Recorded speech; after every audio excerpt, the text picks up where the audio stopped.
Hello everyone, এই ফটোটা একবার দেখুন। এইরকম ফটো আপনার ছবি দিয়েও বানাতে পারবেন। কিভাবে বানাবেন চলেন আজকের এই ভিডিওতে আপনাদেরকে দেখিয়ে দিব। সম্পূর্ণ ভিডিওটা কন্টিনিউ করুন।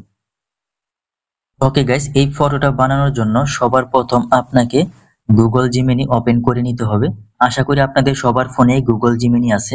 যাদের কাছে নাই তারা গুগল প্লে স্টোর থেকে গুগল জিমিনি ইনস্টল করে আপনার ফোনের যে কোনো একটি জিমেল দিয়ে সাইন আপ করে নেবেন। ওকে, এরপর এখানে ক্রিয়েট ইমেজ এর পাশে ব্যানার আইকন দেখতে পারবেন, জাস্ট এখানে ট্যাপ করবেন। ওকে, এরপর নিচ থেকে প্লাস আইকনে ট্যাপ করে দিবেন। দেন গ্যালারি থেকে আপনার একটি ফটো আপনি সিলেক্ট করে দিবেন।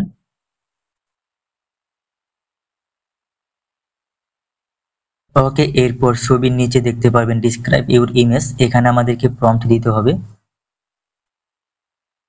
তো আমি প্রম্পট কপি করে রাখছি, এখানে পেস্ট করে দিতেছি। আপনাদেরকে আমি প্রম্পট দিয়ে দিব। প্রম্পট পেয়ে যাবেন আমাদের ভিডিও ডেসক্রিপশন বক্সে, এছাড়াও আমাদের ফেসবুক পেজের কমেন্ট সেকশনে প্রম্পট পেয়ে যাবেন। আর অবশ্যই আমাদের ফেসবুক পেজ ভিজিট করে আমাদের ফেসবুক পেজ ফলো করতে ভুলবেন না।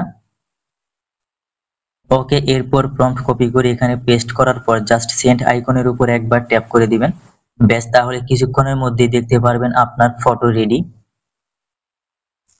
জাস্ট অল্প একটু সময় এখানে আপনাকে অপেক্ষা করতে হবে, এরপরেই দেখতে পারবেন আপনার ছবি জেনারেট করে দিবে খুব সুন্দরভাবে।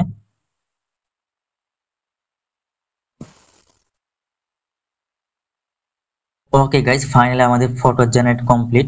জাস্ট ফটোর উপর ট্যাপ করবেন, এরপর উপর থেকে ডাউনলোড আইকনে ট্যাপ করে আপনার ফটোটা আপনার গ্যালারিতে ডাউনলোড করে নেবেন। সো গাইজ, আশা করি বুঝতেই পারছেন কিভাবে এরকম ফটো জেনারেট করবেন খুব সহজেই। তো আজকের ভিডিওতে এই পর্যন্তই, দেখা হচ্ছে খুব শীঘ্রই নতুন ভিডিওতে। সেই পর্যন্ত সবাই ভালো থাকবেন।